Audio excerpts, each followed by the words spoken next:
আসসালামু আলাইকুম সম্মানিত দর্শক মণ্ডলী। 5ই আগস্ট কিংবা 36 জুলাই অত্যাসন্ন।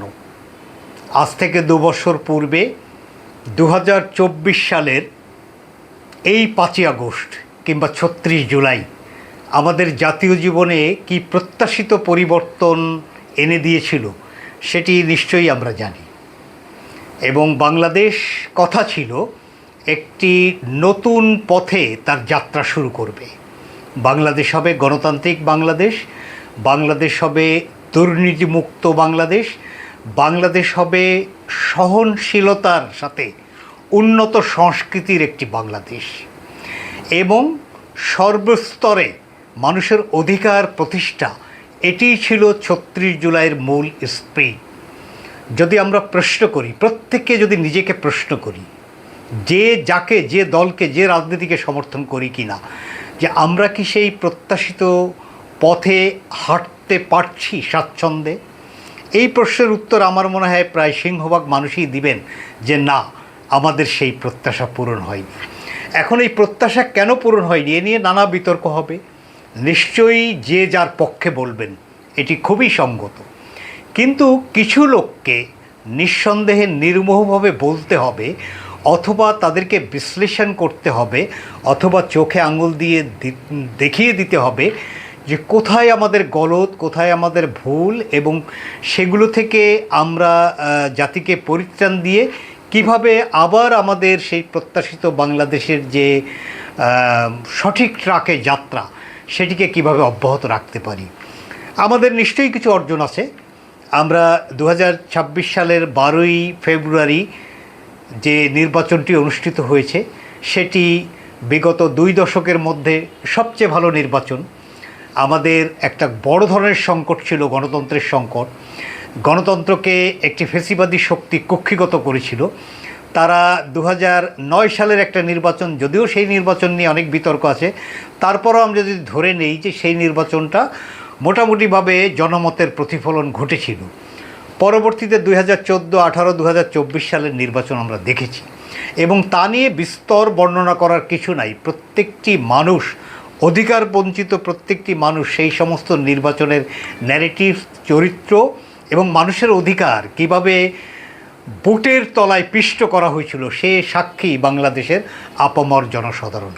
কিন্তু মাত্র 2 বছরের মাথায় যদি জনগণের মধ্যে এরকম একটি মনোভাব তৈরি হয়, অথবা ব্রিটিশটা তৈরি হয় যে এতগুলো রক্ত, এতগুলো জীবন, এতগুলো মানুষের পঙ্গু হওয়া, এতগুলো মানুষের অন্ধত্ব বরণ, অর্থনৈতিকভাবে নিঃস্ব হয়ে যাওয়া, এগুলোর মূল্য আমরা কী পেলাম? প্রাতিষ্ঠানিক তালিকায় 1400 জন মানুষ শহীদ হয়েছে, তার মধ্যে ছাত্র আছে, সাধারণ নাগরিক আছে, সাধারণ খেটে খাওয়া নাগরিক আছে, এমনকি নিষ্পাপ শিশু আছে, এমনকি ছাদে আরোহণকারী সাধারণ নাগরিক, তাকে হেলিকপ্টারে থেকে গুলি করে মারা হয়েছে। এসব তো আমরা জানি।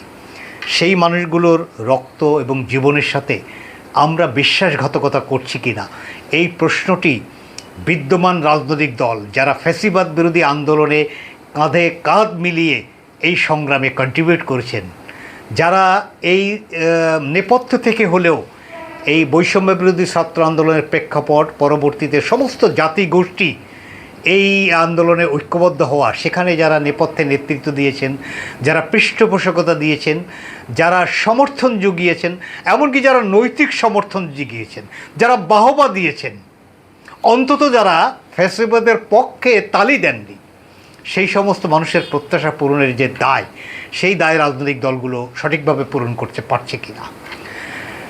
উন্নত রাজনীতি উন্নত গণতন্ত্রের জন্য অপরিহার্য, উন্নত সংস্কৃতি উন্নত রাজনীতির জন্য অপরিহার্য, এই কথাগুলো আমরা জানি। কিন্তু এই সাংস্কৃতিক মানটা যখন নিম্নগামী হয়, তখন রাজনীতি নিম্নগামী হবে, গণতন্ত্র তখন নিম্নগামী হবে, এবং গণতন্ত্রের মধ্যে ফ্যাসিবাদ মাথাচাড়া দিয়ে ওঠার জন্য হাঁসফাঁস করবে। এসব একাডেমিক কথা নিশ্চয়ই আমরা সকলেই জানি। নিশ্চয়ই সরকারি দলের বিরুদ্ধে অভিযোগ আছে, আইন শৃঙ্খলা পরিস্থিতির প্রত্যাশিত উন্নতি ঘটেনি, সত্য। দুর্নীতির লাগাম টেনে ধরা প্রত্যাশিত মাত্রায় সেটি সক্ষমতা প্রদর্শন করতে পারেনি সরকার, এটি সত্য বললে এভাবেই বলতে হবে। সমাজের রন্ধে রন্ধে যে ফ্যাসিবাদী জিনিসটি ঢুকে গেছে, ফ্যাসিবাদের সেই লেজ যে দেশে এখনও রয়ে গেছে, সেটিকে পরিষ্কার পরিচ্ছন্ন এটি করা সম্ভব হয়নি। এমনকি ফ্যাসিবাদী শক্তির বিচার সেটি একটা গতিতে চলছে, আশাবাদী হওয়ার সুযোগ আছে, আবার প্রত্যাশিত মাত্রায় সেই গতি পায়নি এমন অভিযোগও যদি কেউ করেন, নিঃসন্দেহে সেই অভিযোগ উড়িয়ে দেওয়া যাবে না। সরকারি দলের কোনো নেতা মন্ত্রী বা মাঠ পর্যায়েরও একটা শ্রেণীর নেতাকর্মীদের আচরণ দেখলে এমন মনে করাটা অসঙ্গত নয় যে তারা বিগত 17 বছরের নির্যাতন, নিষ্পেষণ এবং মজলুম হিসাবে তাদের জীবনযাপন, এখান থেকে তারা তেমন কিছু শেখেননি, অথবা তাদের উপলব্ধিতে সে বিষয়টি এখন আর জাগ্রত নয়। এই অভিযোগ কিন্তু সরকারি দলের মন্ত্রী, কতিপয় মন্ত্রী, উচ্চপদস্থ নেতা, এমনকি ফিল্ড লেভেলের উল্লেখযোগ্য সংখ্যক নেতাকর্মীর বিরুদ্ধে আছে। চাঁদাবাজির অভিযোগ সমাজ থেকে নিঃশেষিত হয়নি। প্রধানমন্ত্রীর কাজের প্রতি জনগণের আস্থা আছে।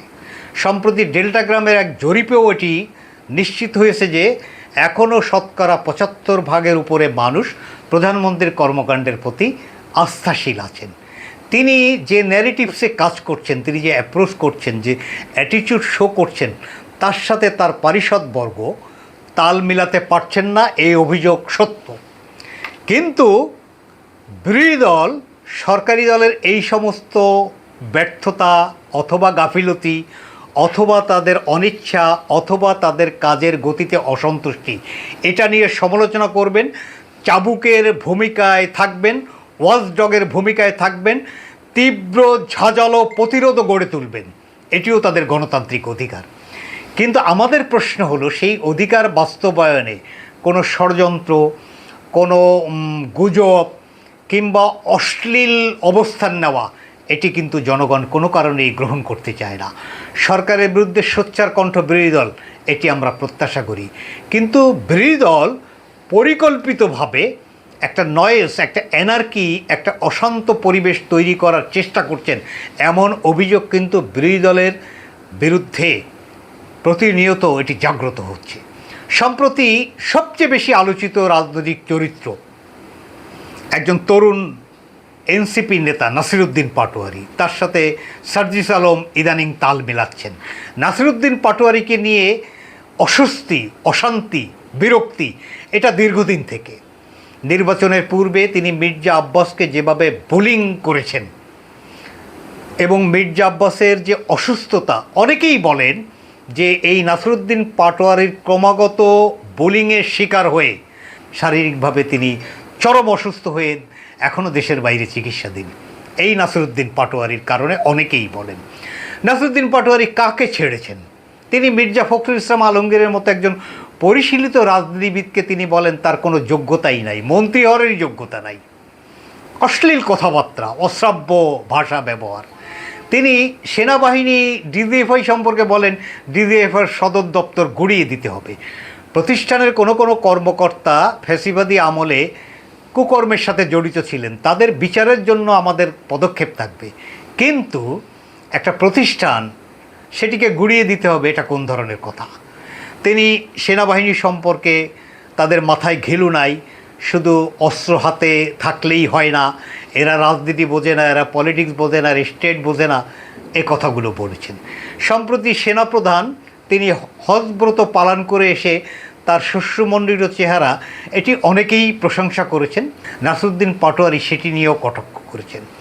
তিনি কয়েকদিন আগেই দেখলাম ওপেন বক্তৃতায় বলছেন, এই যে বেয়াদব সালাউদ্দিন তুই করছেন। হতেই পারে, এক দুইজন লাগামহীন মানুষ রাজনীতিতে নানা রাজনৈতিক দলে থাকতেই পারে। প্রশ্নটা হলো সেই দলের অথবা সেই দলের সাথে যারা অ্যালায়েন্সে আসেন, সেখানে সিনিয়র নেতৃবৃন্দের হয় লাগাম টানা দরকার, অথবা সে যদি চরম অবাধ্য হয় তাহলে তাকে অ্যাভয়েড করা দরকার। তার বিরুদ্ধে কোনো একটি ব্যবস্থা তো হওয়া দরকার। জামাত ইসলামীর এখন অ্যালায়েন্সে আছে এনসিপি। অনেকেই বলেন এনসিপি জামাতের প্রক্সি পার্টি, অনেকেই বলেন তরুণদের এই সম্ভাবনাময় রাজনৈতিক দলটি জামাতের সাথে অ্যালায়েন্সে যাওয়ার পরে তাদের সম্ভাবনা ধূলিসাৎ হয়েছে। তাদের সম্ভাবনা ধূলিসাৎ হওয়ায় আরও বেশি কার্যকর ভূমিকা রাখছেন এই নাসিরউদ্দিন পাটোয়ারিদের মতো লাগামহীন উল্লঙ্ঘন করা কিছু অবিশ্বাসকারী তরুণ নেতৃত্ব। এটি কিন্তু পাবলিক পারসেপশন। সেই নাসিরউদ্দিন পাটোয়ারিকে নিয়ে এই গতকাল পরশুও দেখলাম জামাত ইসলামীর আমির তিনি একসাথে সভা করছেন এবং তিনি তার বক্তৃতায় নাসিরউদ্দিন পাটোয়ারিকে কোট করছেন। সহর্ষে তিনি বলছেন নাসিরউদ্দিন পাটোয়ারি একটু গরমভাবে বলেছেন, অর্থাৎ এটি প্রশ্রয়ের ভাষা, এটি ডেফিনেটলি প্রশ্রয়ের ভাষা। অনেকেই বলেন নেপথ্যে এই জামাতে ইসলামী এবং এনসিপির শীর্ষ নেতৃবৃন্দ তারা নাসিরউদ্দিন পাটোয়ারিকে মাঠে ছেড়ে দিয়ে খেলা দেখছেন। তো এই খেলার পরিণতি কী হতে পারে সেটাও ভাবেন। এই নাসিরউদ্দিন পাটোয়ারি সম্প্রতি আবার বলেছেন, আমি একটু ওভাবেই কথা বলি, সহ্য করতে হবে। হাউ ডেয়ার হিজ, অর্থাৎ তিনি জানেন তার কথাটা স্বাভাবিক হচ্ছে না, গণতান্ত্রিক হচ্ছে না, সহনশীল হচ্ছে না, শ্লীল হচ্ছে না। তিনি যার কারণে নিজেই বলছেন আমি ওভাবেই বলি। তো ওভাবেই যদি বলেন তো যাদের বিরুদ্ধে বলেন তাদের সহ্য ক্ষমতার একটা লিমিট তো থাকতে পারে।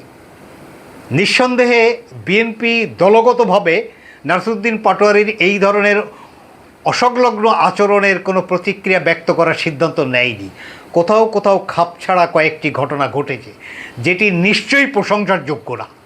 দেশের মানুষ নিশ্চয়ই এই হামলাকে প্রশংসা করবেন না। আলিফ নাম করে একজন তরুণের একটি চোখ ক্ষতিগ্রস্ত হয়েছে, কোনো মানুষ এটির প্রশংসা করবেন না। ফলে বিএনপিকেও এই শায়েস্তা করে নিবৃত্ত করার প্রচেষ্টা এটি অসমর্থনযোগ্য বলে আমরা বলতে চাই। তারা এখান থেকে বিরত থাকবেন। যদি বিএনপি রাজনৈতিকভাবে পরিপক্ক হয় তাহলে বিএনপিকে এভাবেই ভাবতে হবে নাসিরউদ্দিন পাটোয়ারি তিনি যেভাবে খুশি সেভাবে বলছেন, বলতে থাকুন। জনগণ কিন্তু তার কথা গ্রহণ করছে না। লক্ষ্য করবেন এনসিপি গঠনের দিন গত 2025 সালের ফেব্রুয়ারি মাসে তাদের গঠনের দিন মানুষের মধ্যে তাদের সম্পর্কে যে প্রতিক্রিয়া ছিল, যে আগ্রহ ছিল, এখন এনসিপির মিছিল কতটুকু হয়, কতজন সেটায় অংশগ্রহণ করে, এই যে পদযাত্রা হচ্ছে যেটা গত বছর তারা করেছেন তার তুলনায় এখন এটি কোনো উল্লেখযোগ্য পদযাত্রা কর্মসূচিই নয়। কিছু সংখ্যক তরুণ তারা ওইভাবে চিল্লাপাল্লাই করছেন, তাদের আবেদন নাই কথা, যেটা গত বছরও ছিল। এবং এই এনসিপি জামাতের সাথে অ্যালায়েন্সে যাওয়ার পরে এনসিপির নিজেদের উপলব্ধি করা দরকার যে তাদের ক্ষতিটা কোথায় হয়েছে। তারা অন্যের শ্যাডোতে আছেন, তারা অন্যের ছায়া হয়েছেন, তারা নিজেরা একটা কায়া তৈরি করতে পারেননি, একটা আকার তৈরি করতে পারেননি। তাদের দলেও কিছু পরিশীলিত মানুষ ছিল। ডক্টর তাসনিম যারা এই প্রতিভাবান তরুণীকে এনসিপি ধরে রাখতে পারেনি। এদের রাজনৈতিক মাস্টারমাইন্ড হিসেবে একসময় মাহফুজ আলমকে বিবেচনা করা হতো, যার কিছু সাক্ষাৎকারে মনে হয়েছে যে তিনি রাজনীতি সম্পর্কে লেখাপড়া জানেন।